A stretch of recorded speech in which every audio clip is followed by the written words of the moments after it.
Hello?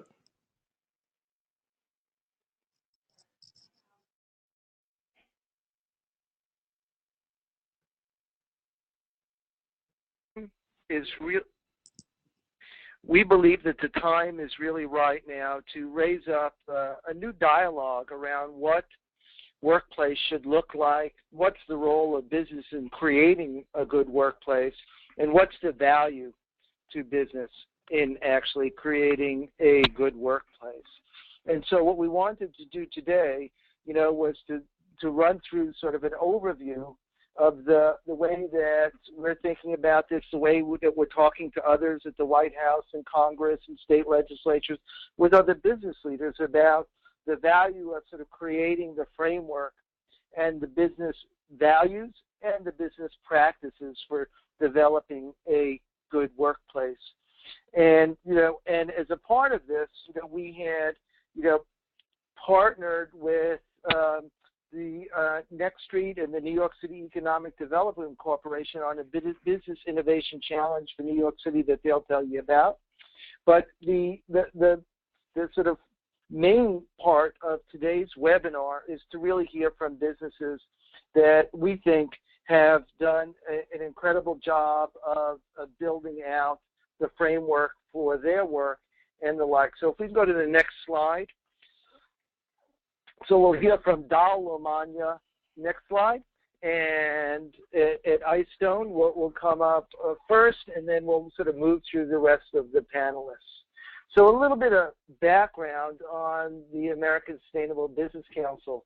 Formed back in 2009 as a way of bringing together the many different diverse business organizations. And what you're looking at now is sort of the logos of many of them. And these are trade associations to micro enterprise, social enterprise, local and state chambers of commerce, green, sustainable business organizations, women business organizations, Economic Development Council, and many others. And the real frame of the council is to raise up this new business voice, presence, and power in this country, to engage with the White House, with Congress, state legislatures, to bring a new voice to the media, to change the narrative of the way that we talk about what's good for the economy and what's good for business, because all too long that's been dominated by what we would call the old economy businesses and old economy business organizations. And we believe that there's a way to sort of get to a balance between creating economic well-being and financial profit, but also being able to provide social and environmental benefit and fair economic benefit at the same time. Next slide. And as a part of that work, if we can jump to the next one, you'll see here, in the next slide, back one, it was a set of our business supporters. So as a part of the work, what we do is sort of rise up the individual companies as well that really exemplify what this new set of business practices look like, but also that could not only talk about what's working for their business, but help us to drive on the policy work. Next slide. So as we were saying then, it really is about how do we create access to these business leaders to sit with the White House agencies or meet with the legislators at the state and the national level, and to say, look, here's how it works on a real practical level. This is not about a utopian vision for what the economy could look like. This is about really what works for business.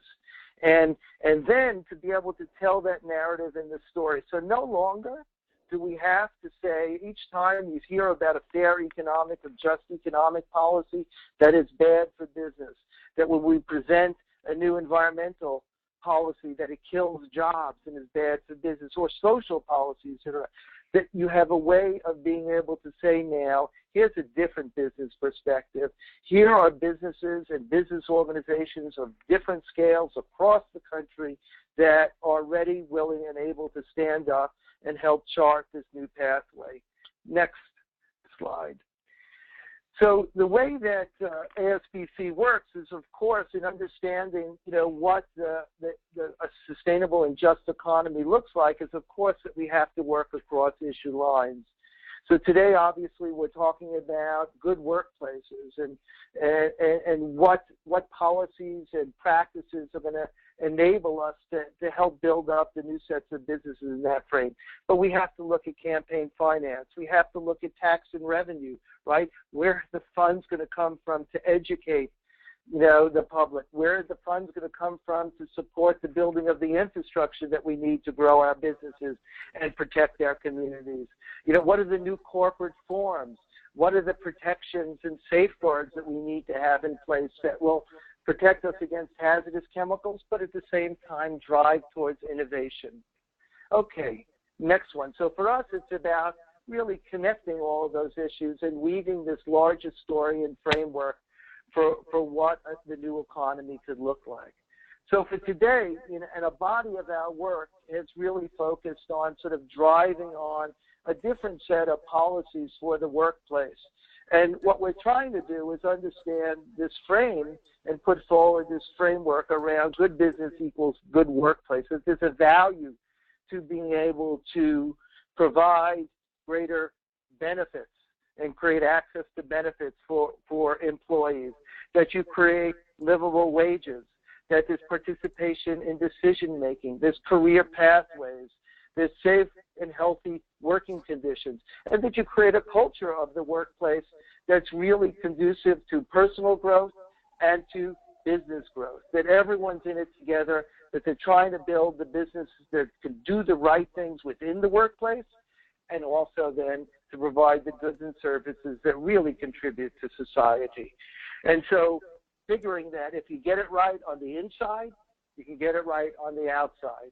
So providing good products on the outside isn't enough if the employees are not treated well, right? Not treating the employees well means it's a lot harder to get to the ability to provide the goods and services to the public in a way that they want to see take place as well.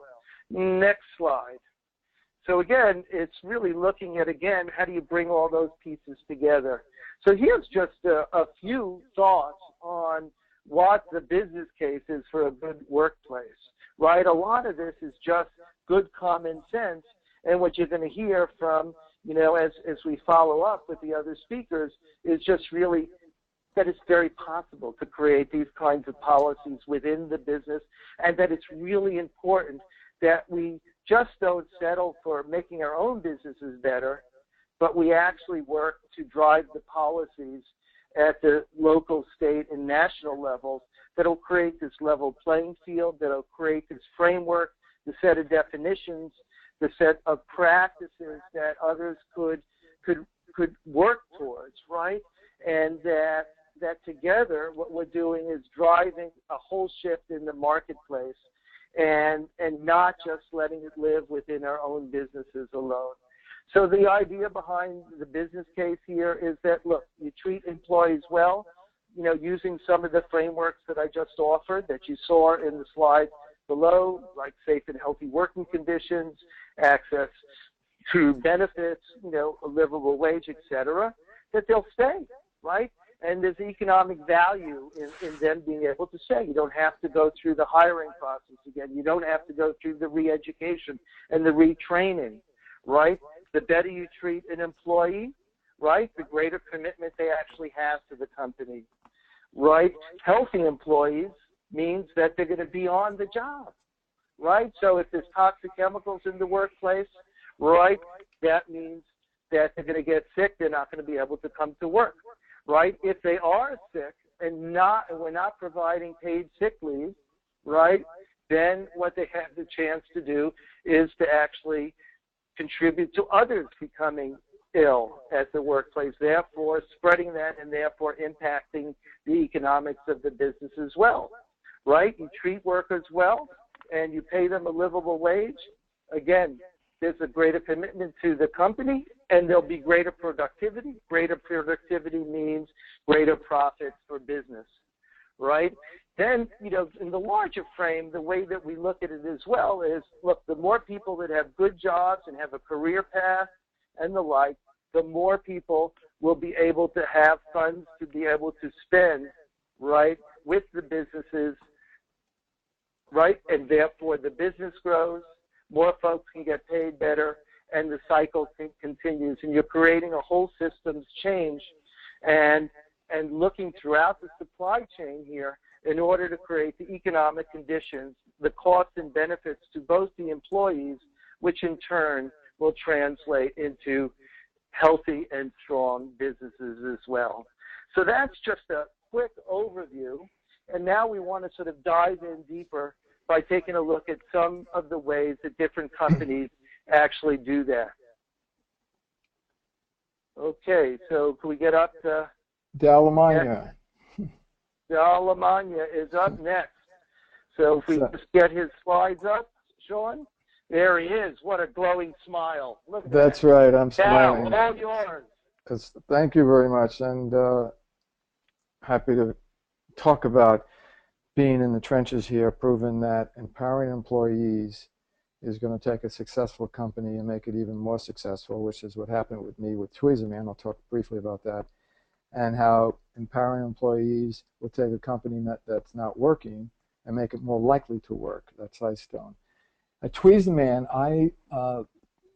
25 years of operating a company that practiced responsible capitalism, and under that umbrella, a large part of it for me was always my employees. My employees were what it was all about for me. I had a great product, so that wasn't a problem, and good marketing plan.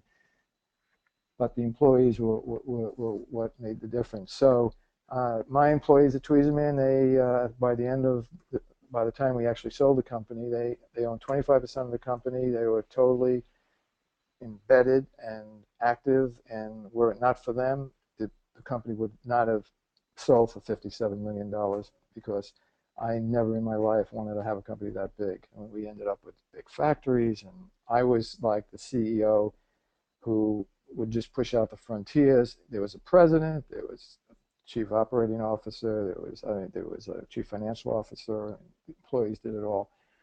So going to the next slide and starting to talk about ISO. So what happened is I sold Tweezerman in 2004, and one of my first, what I was doing back then with my money, I was taking a third of my money and investing in my friends and social impact companies, and iStone fit that bill.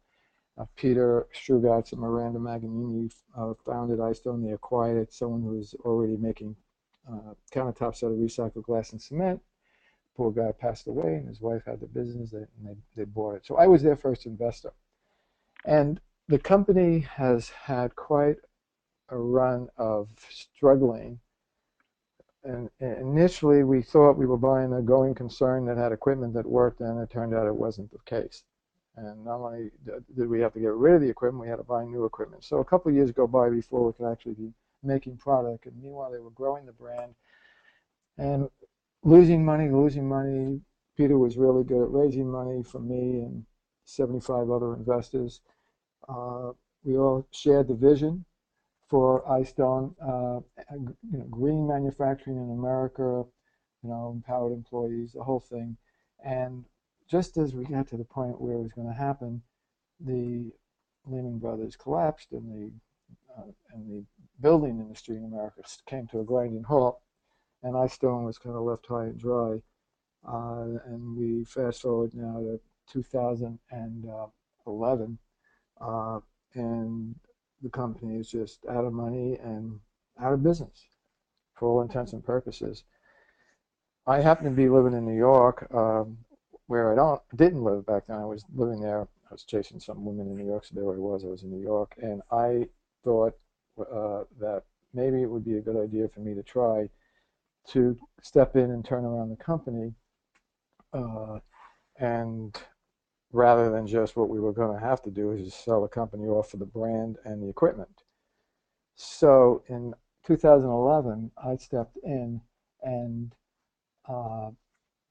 basically asked the top 5 paid employees to leave, and they did, and they were very gracious about it. They were making large salaries, and then announced to everybody else there were going to be no layoffs, and then did the very first thing I did was I did a salary adjustment for the people who were working in the factory to a living wage from $10. There were some people down working at $10 an hour. We raised them to $15 an hour, and the company had a stated goal of providing health insurance, 100% of health insurance when it was profitable. But we weren't profitable yet, so we were trying to figure out how to do that, and I'll get to that in a minute.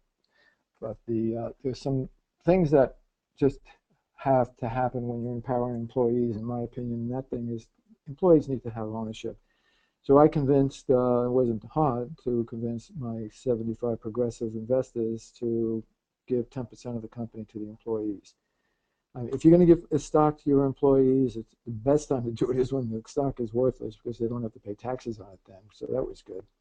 And the employees actually got the stock. We figured out a way to do it. We took people's earnings over their lifetime at iStone and put it over everybody's total earnings over iStone, and that's the percentage of the units that we were offering. It was a partnership to each employee. So that was fair. Everyone felt that was fair. So somebody who was working in the factory for 8 years at a lower salary could get as much as or more than someone who was working, say, for 3 years up in management at a higher salary. The next thing was we embedded the employees in every level of decision making. A partnership has managing partners, and there were 2 managing partners, myself and Larry Lunt. So now the employees who are now owners, they voted for one of them, and it was Arthur Batt, to be the 3rd managing member, which gives the employees a big say, because if Larry and I say we're arguing about, hey, he wants to sell the company, I don't, well, the employees would have a vote on that. Then we embedded, and if you go to slide 5, no, slide 4, go to slide 4. We had an executive committee. You just passed it, go back one. We have an executive committee of 5 employees, one of them is me, and then a steering committee of 11 employees, one is me, and then the rest of the management operations, the rest of the members. The employees were embedded in every level of decision making, and I then aggressively turned the place into a school. Actually, when you're an entrepreneur, you're dictatorial. Do this, do that, and when you're doing what I'm talking about doing here, you're professorial. So I taught everyone how the financial statements work, how the company works. I mean, we had lots of meetings, and I mean, some people didn't know we were losing money. There was always money, but so they got it. And then I showed them how our break-even was at $600,000 a month, and what we needed to do to get it down. And what was remarkable is how, coming from the bottom up, how the employees, and we were keeping track of it, how the employees actually came up with $600,000 in savings the first year. When you're doing these things and a company's in crisis, we were losing $250,000 a month in October of 2011, $3 million a year. Within a year, iStone got to losing only $20,000 a month, and we were just at the point where we were at the door of break even. So during that time, there were things that the employees would do that would kind of startle me, because this is an experiment still. Until it works, it doesn't work. Well, they came to me because of the health care. What had happened was iStone was paying half of the health care for the employees, and that cost each employee $160 a month. Well, the employees working in the factory, they couldn't afford it, and like 15 of them didn't have health care because they couldn't afford it. So the higher pay employees came to me and said, look, we've been thinking about this, and we think we should make our health care payment policy progressive. So I said, what do you mean by that? Well, people who earn more should pay proportionally more. And I said, wow, that I didn't suggest it, they did. I thought that was great. And so I said, well, if you're going to do that, why don't you look for things that we're spending on employees? Like we used to pay for a lunch every month for the employees. It cost us $400 a month. Look for things like that if you guys would be willing to not have the company spend it on you, we can take that money and stick it in the healthcare pool for the employees. Well, the employees said, well, we don't really need these cell phones we have. A lot of them had cell phones. Why do they have cell phones? Well, because the factory is 55,000 square feet. You can see the factory on slide 3. 55,000 square. It's big space, This is the way people can communicate with each other. Uh, and uh, and one of the Raphael, our IT guy, says I can put in an intercom system. It probably costs us $500. So the employees turned in their cell phones. That saved us $18,000. That went into the healthcare. So as a result, the healthcare went down from $160 a month for the people on the floor to $40 a month. The people at the top were paying 112, and everybody except one or two people who everybody actually ended up being covered under the healthcare plan. So now we're basically covering 70%. So so so here we are. We are actually, everything is starting to work, and as I said, we were at the door of success when Hurricane Sandy came through and slammed it shut in our face. 5 feet of water, factory under 5 feet of water. And I thought, game over. It's no way.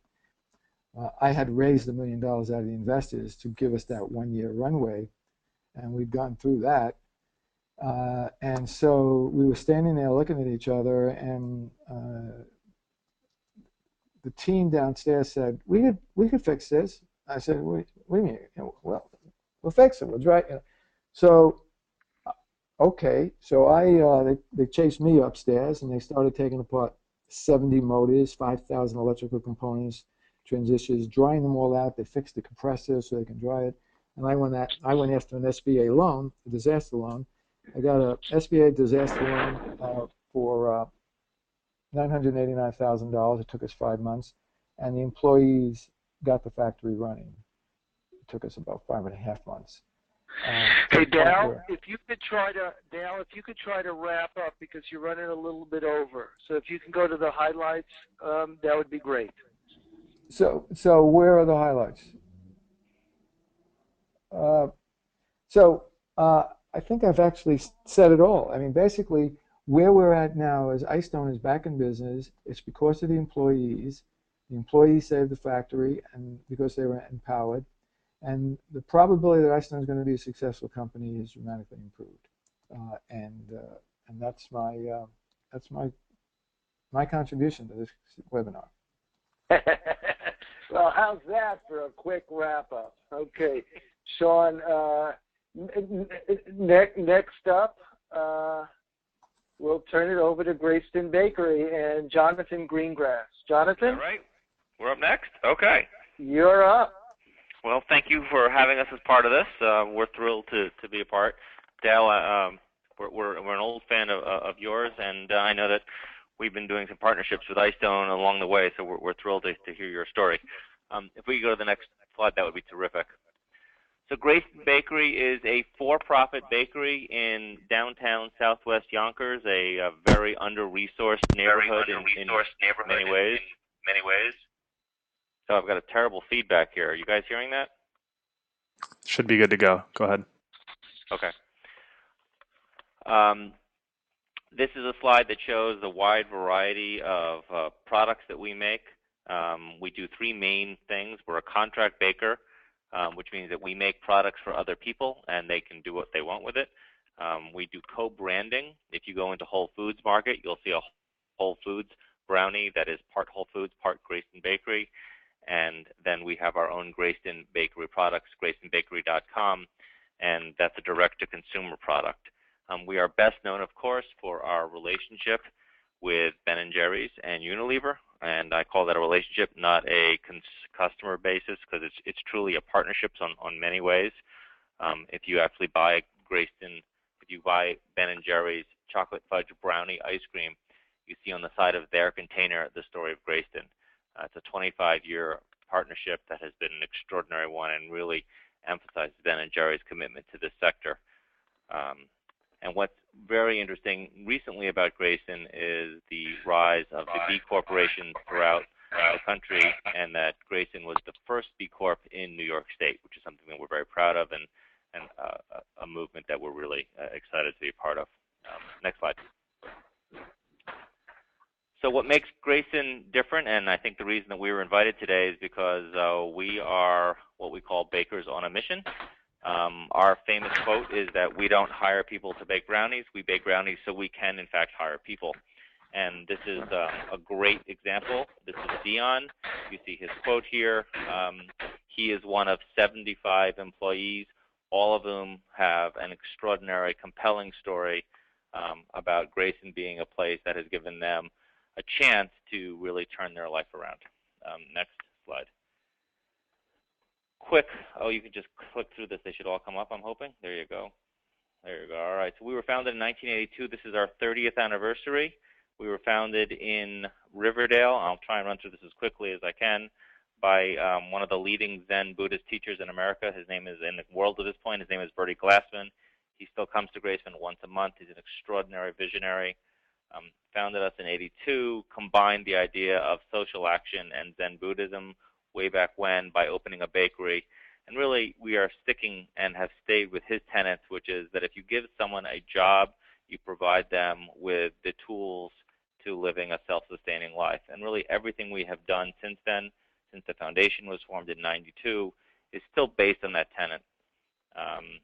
At this point in our bakery, if you can look at our 2012 numbers, we do $9 million in total sales. 2013, we're projected between somewhere in 10 and 12 million.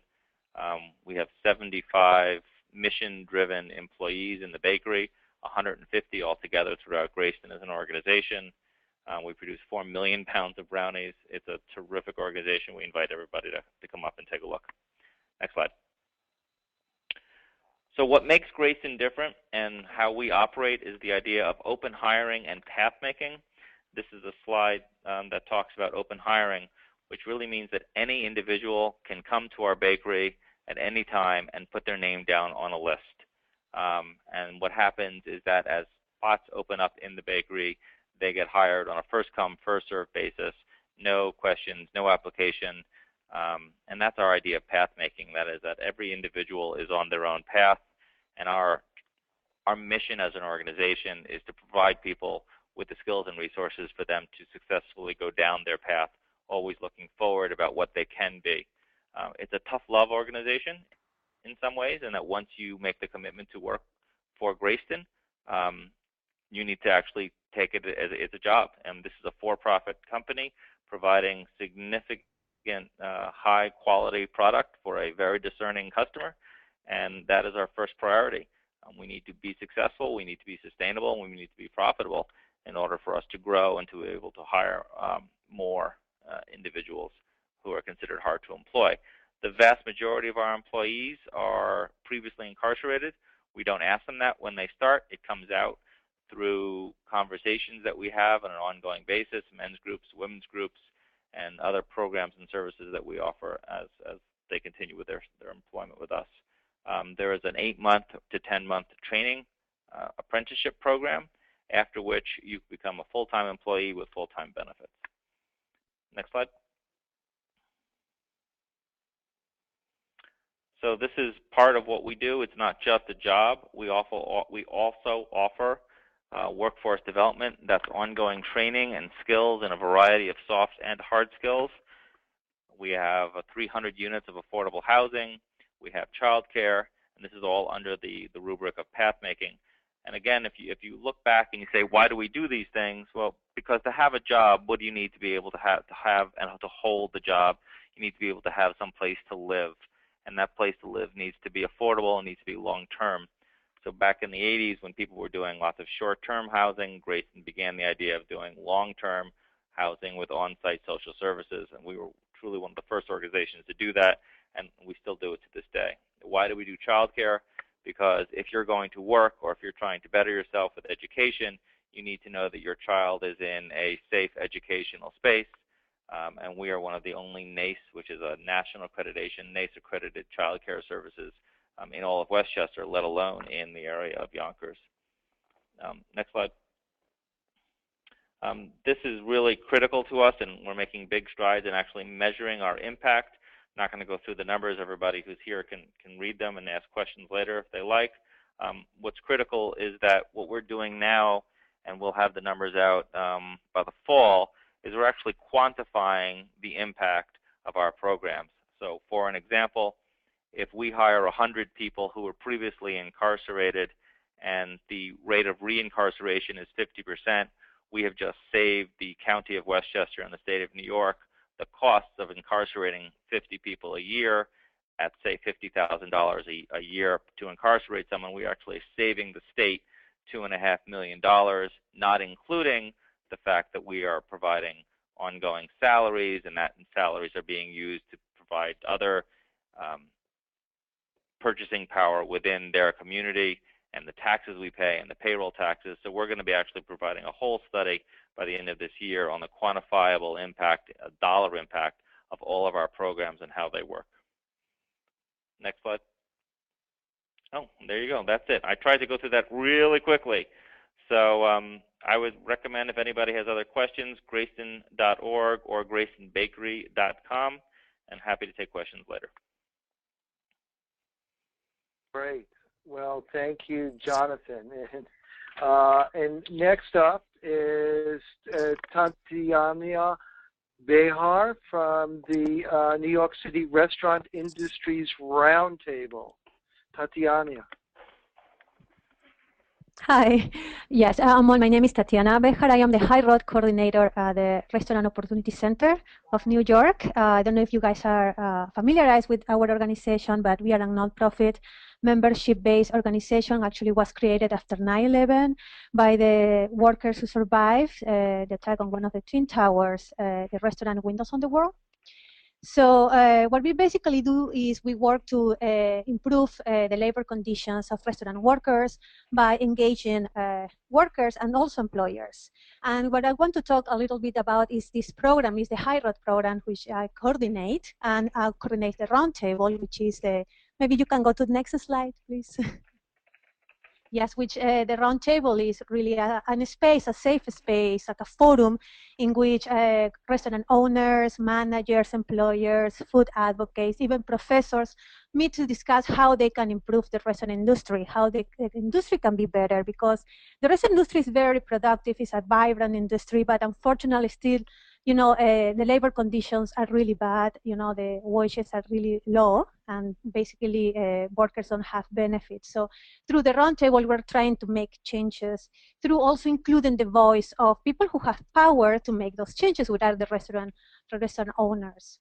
We're also in the roundtable, we also want to be like a source, like a guide that we can be used to improve the employment practices at the workplace. For example, by, you know, through these meetings, through these dialogues, you know, sharing experiences, sharing employment practices, which kind of challenges employers have when they, for example, want to implement basic days or pay vacation, and what accomplishments they have when they have done that. No, so this is a good way to listen from others. It's a good way to also educate restaurants and want to be good employers. We also have available workshops that are free for the roundtable members. We have free culinary art classes. We have employee trainings, opportunities, for example, you know, seminars that, on management. We have the food protection license that is free also for the employees of roundtable members. We also have at Rock, New York, we have a culinary institute, which is the Colors Hospitality Opportunities for Workers.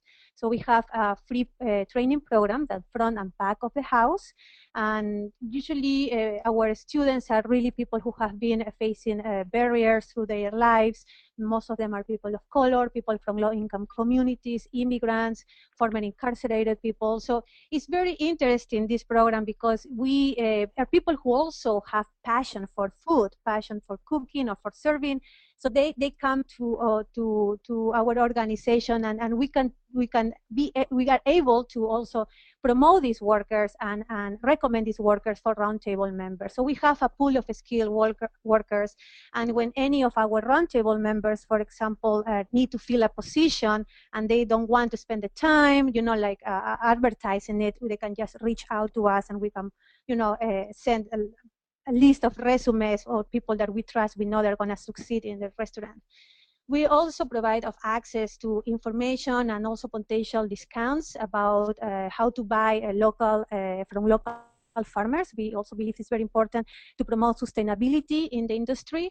We provide technical assistance, for example, the development of employee handbooks, employee manuals in the restaurants, also trainings on health and safety, which is also very important for restaurant owners, and clinics, for example, on the intersection of immigration and employment law for employers. So we also know that a lot of restaurant workers are immigrants, so this is something that also, a lot of Rotemont members require, this kind of information. Next slide, please. So in general, our mission is to be a guide, to be a source for restaurants who can take the high road to profitability. This is the kind of model we promote, the high road, which really is the good employment practices that support workers and unleash their loyalty, creativity, and productivity to make the restaurant successful. We don't want the restaurant to have any economic impact by, improving their labor conditions. So we have proof, we have reports in which, as previous presenters were saying, when you have a good business, it's because you have a happy team of workers. So we consider a high road model, or we consider a high road restaurant a restaurant that, for example, provide decent wages, that is above the minimum wage. The New York State minimum wage is $7.25, which is really a lot. Most of the salaries in the restaurant industry is really the minimum wage. So we consider a high road restaurant when this restaurant is paying as minimum wage, for example, $9, and provides also raises or some forms of profit sharing. We also think it's very important to have a healthy workplace, and that happens by providing paid sick days, for example, or paid time off, paid vacation, or providing some kind of health insurance.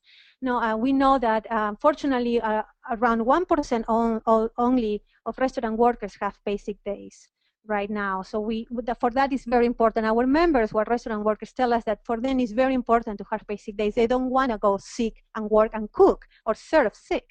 So this is key for us. One of the criteria we use is also the advancement opportunities that a high restaurant can provide to their workers, creating career ladders, providing trainings or any internal promotion process.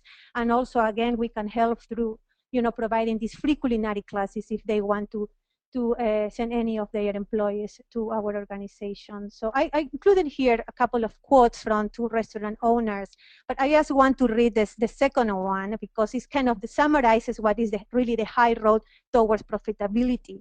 So he says, a happy worker provides happy service makes for happy customer make for repeat customer, and repeat customer makes for good business. So this is really the idea, right? The idea is to be a good employer and then also be profitable. So, and the mission of the roundtable is just to be able to help to create a fair and vibrant restaurant industry. This is what we are hoping we are getting there. Next slide, please. So the benefits of being part of the roundtable is really, again, you have these free workshops, free culinary classes, and your restaurant also is promoted. We promote high road restaurants and marketing, among consumers. We know there is a growing consumer engagement, in which is the sustainability in the restaurant industry. And the labor component, again, is growing as well. It's very important. The restaurants are featured, and I included a photo of the current Diners Guide.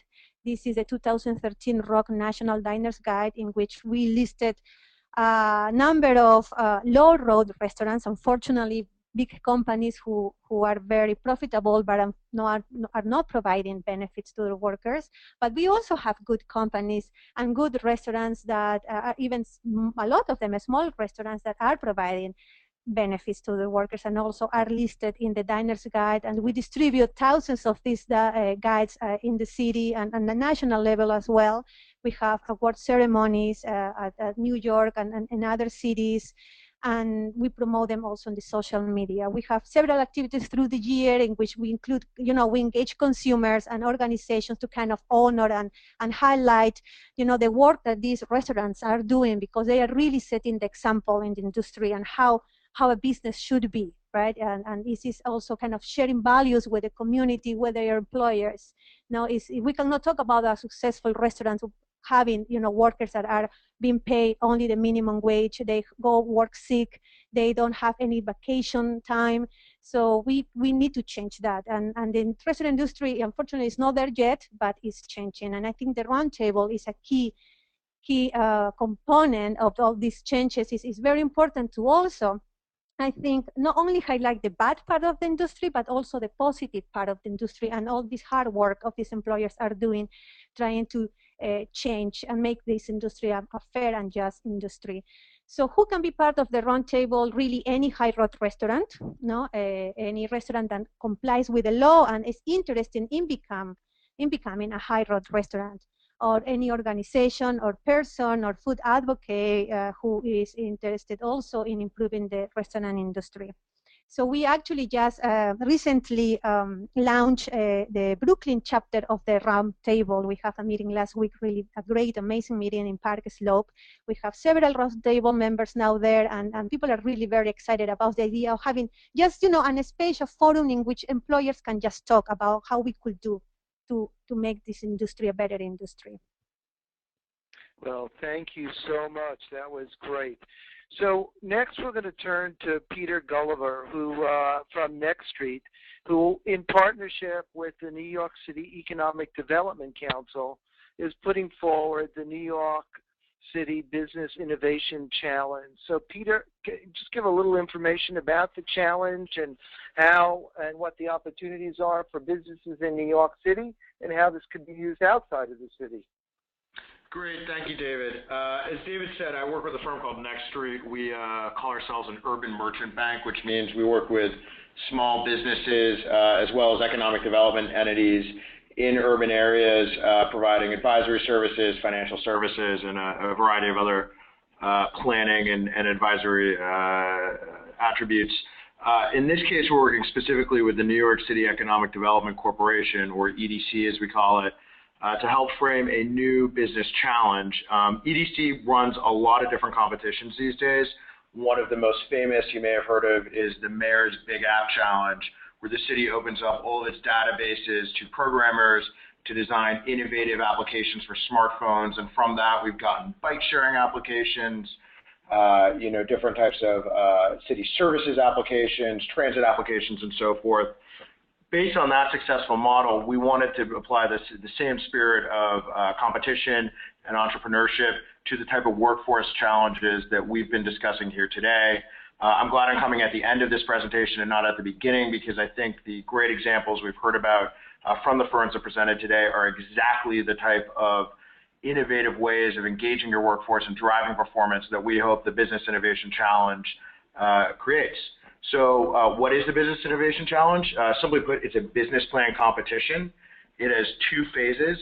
In the first phase, we invite any entity with operations in the city of New York. All you need is one employee in New York City to submit a plan through the website of how you would work on upskilling or engaging your employees, providing them with better opportunities, while at the same time using those increased skills in your employee base to drive success in your business or organization. So far, we've received about 30 applications, and we think we have another 30 to 40 pending, all from a range of businesses in the cities, from 2 to 3 person startups to firms over 250 people that have been around for decades. We will select between 9 and 15 winners, depending on final application volume from that group. Actually, we have a distinguished panel of judges of New York City notables that you can see on the webpage. And each of those winners will win $25,000 at the end of the first round. We will then work with those winners through the end of December 2013 to implement a pilot of whatever their business plan was. And we've gotten all sorts of plans that range from training people how to use new IT systems and thus increasing their marketable skills, to innovative ways of supplying financial literacy benefits to employees who had never received them before. So we'll work with organizations to implement those plans. They receive capacity building training from EDC. They receive advisory from Next Street as part of the process. And then in the December of 2013, we, with our judges, will select three final winners, each of whom will win an additional $100,000, so a total prize of $125,000, as well as a lot of different publicity through the city of New York, meetings with Mayor Bloomberg before he leaves, and so forth. So we're really excited about it. We think it's a great way to generate grassroots enthusiasm for new types of business models that really engage employees. and help make everything a win-win for both the workers and the organizations. This is our first year running it. It's a learning process, but we feel very confident about the success of this program. And per what David was saying earlier, we think it's a great model that other municipalities can use to try to stimulate new ideas, new thinking, harness that spirit of competition. And we'd be happy to answer any questions about it now, or my contact information is available on the website, and please reach out to us. Great. Well, thank you, Peter. So, Sean, you want to run back through, you can put up the contact information. As you do that, if you want to just facilitate the question, and we'll open it up. Just explain how that works again, and then we'll jump right into the questions. Sure. Comments. So assuming that you've joined via your computer on the web platform, you should have a control panel. At the top left-hand or top right-hand control panel, depending on your operating system, there's a little question button. It looks like a hand. So if you'd like to ask a question, just go ahead and hit that button, and I can either just read your question out or you can ask it live. And I do have one question already, and that is for Tatiana. And this question is from Mark McLeod. His question was, do you certify high road restaurants? Tatiana, are you there? There we go. I was muted. We have like a sticker we give to high road restaurants so they can put it in their doors, and this is like an await with certificate. Let's say, they provide of a survey. That's what we know the kind of practices they are having, and this is why they are featured in the Diner's Guide. Excellent. And Mark actually just messaged me another question, and this one would be for Peter. He was asking what is the funding of Next Street? We're a for-profit company. We started about 7 years ago. We initially started with investment from our founding partners, and now we operate in both Boston and New York City. Excellent. And I have one more question here queued up, and this is just for anyone in general. This isn't specific to any business or organization here. Has anyone heard of the John Lewis Partnership in Britain? So the John Lewis Partnership, along with, is just one of those, important cooperative models, along with Mondragon, that, I think, has really spurred a new interest in worker cooperatives here in the United States. And, I think, one, for those in New York City, there's a whole new project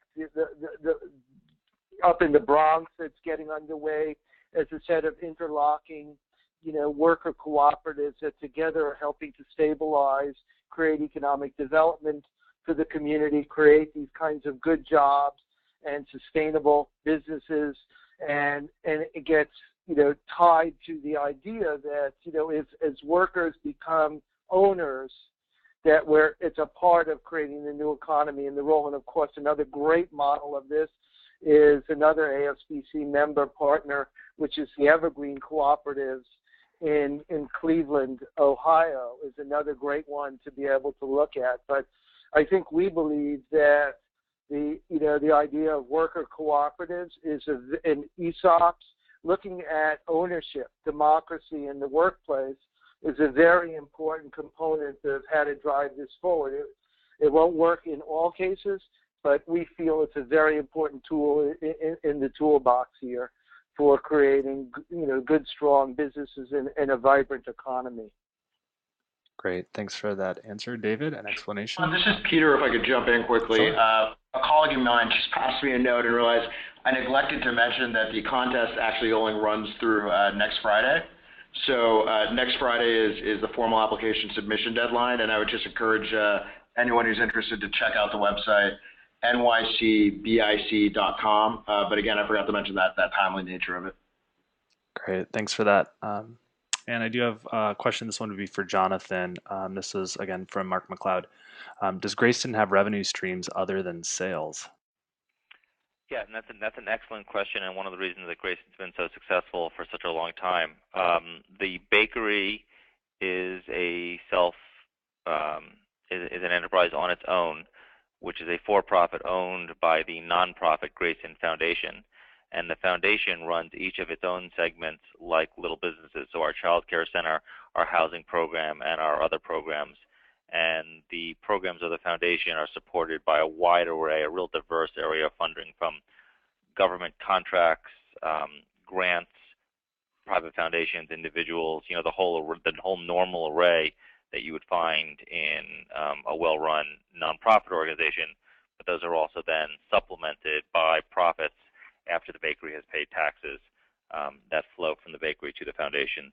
So the diverse level of funding is really what makes Grayson a hybrid organization that's been successful for such a long amount of time, because in any one year, if one area goes down, you can theoretically, hopefully, have a good year in one of the other areas.